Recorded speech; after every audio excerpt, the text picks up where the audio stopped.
guys, how's it going? It's Kayla here with fruit medicine, and today, because I'm still counting, eventually I'm gonna stop counting, but today is day 54 on a mostly raw vegan diet.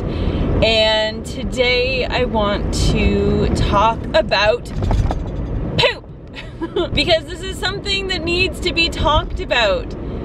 People are constipated. People are really backed up. Even people that think they aren't backed up are backed up. And I want to talk about my experiences in the last 54 days. I have probably consumed more fiber than most North Americans consume in an entire year in the last 54 days. There are most days I am approaching like 100 grams of fiber. And it's like considered healthy, you know, to hit like 35. I'm between like 60 and 100 grams a day. And there are days that things don't move. Now, I've mentioned before that I was doing an enema once a week. I was doing this. I thought, okay, you know, 2 weeks, 4 weeks on the raw vegan diet, eventually things are gonna settle. IBS is still there. Things are still slow.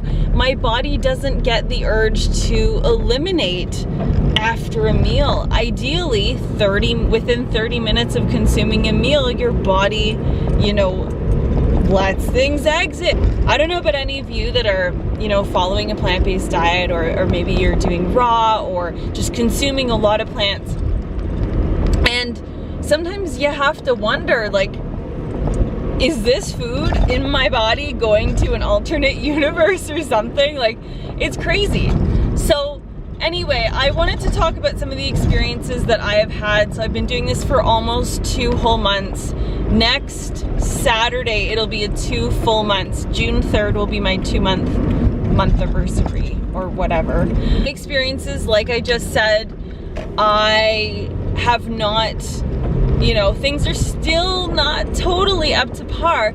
And I really feel like food is awesome. Food is like, you know, 80%. But 80% is not 100%. Just like with weight loss, you know, 20% the gym, 80% in the kitchen. I really believe that there's no one answer for any, you know, physical, mental, emotional health concern.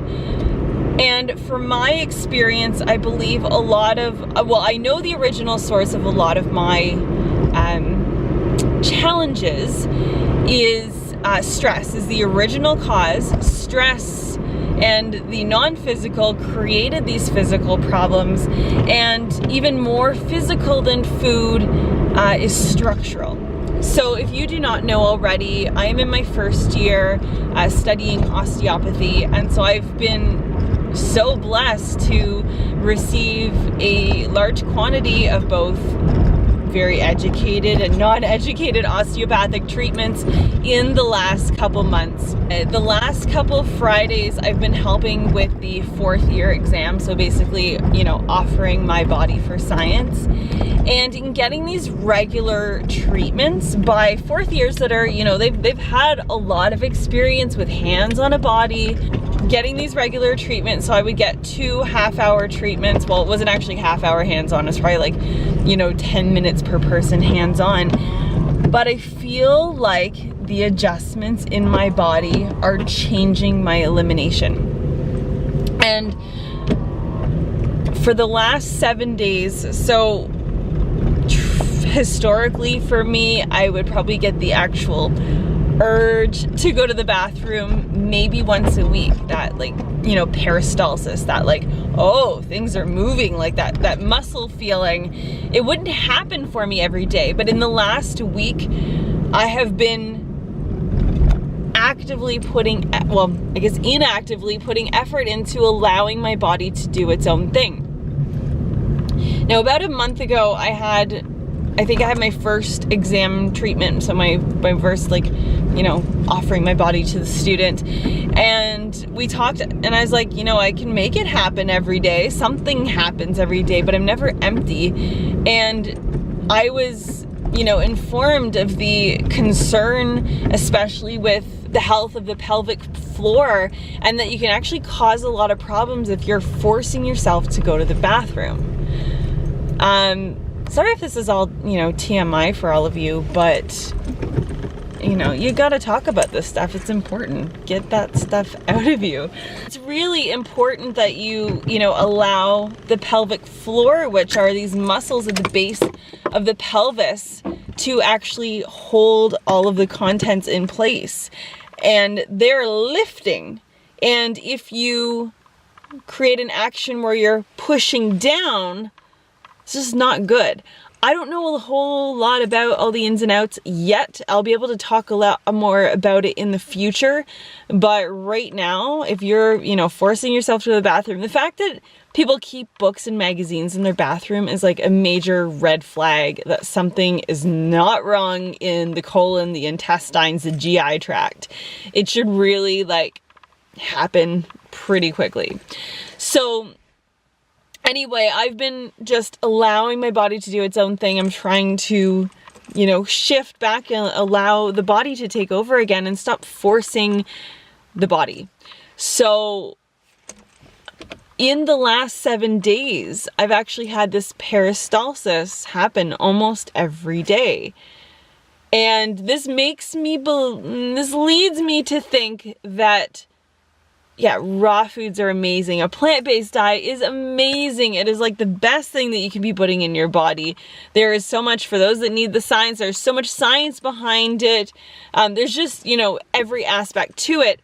But my, you know, my number one goal right now is detoxification of my body so that I can, you know, be a better, you know, earthling and contribute more to the world. And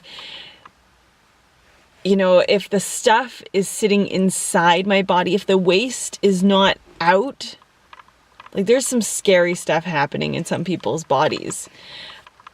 Getting that stuff out, I really believe that you need to consider your stress levels as well as your structural health, because all of these things play a role. There's actually nerves in the neck that affect peristalsis.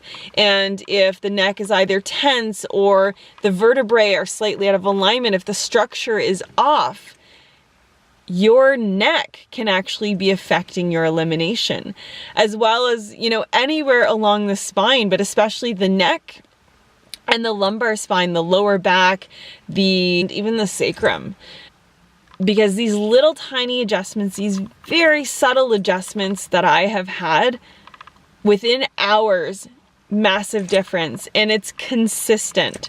So I guess my point of this video, if you've hung around this long, thank you so much. I tend to get a little wordy, but if you are struggling in this area, you know, the diet is number one. You got to have the fiber in there. You got to have the bulk in there. You got to be giving your body nutrients and hydration and all of that stuff. But if things are still not connecting, it doesn't matter how well you eat. Broccoli is not going to realign your spine or take away a nerve impingement. You know, we have to consider other things, but start with that 80% first. And if you're doing the diet, if you're, you know, putting the right things in your body, then maybe you need to start looking at what is affecting your body, what is going on with the structure, what is your environment like, what are you doing, are you sitting sideways? I'm terrible for this. I always sit sideways. I always open up the right side of my body, I sit sideways, I sleep the same way in bed, and so I'm trying to counter it. So anyway, I hope this video was helpful for you, and if you have any questions, post them down below, and I'll see you soon. Bye.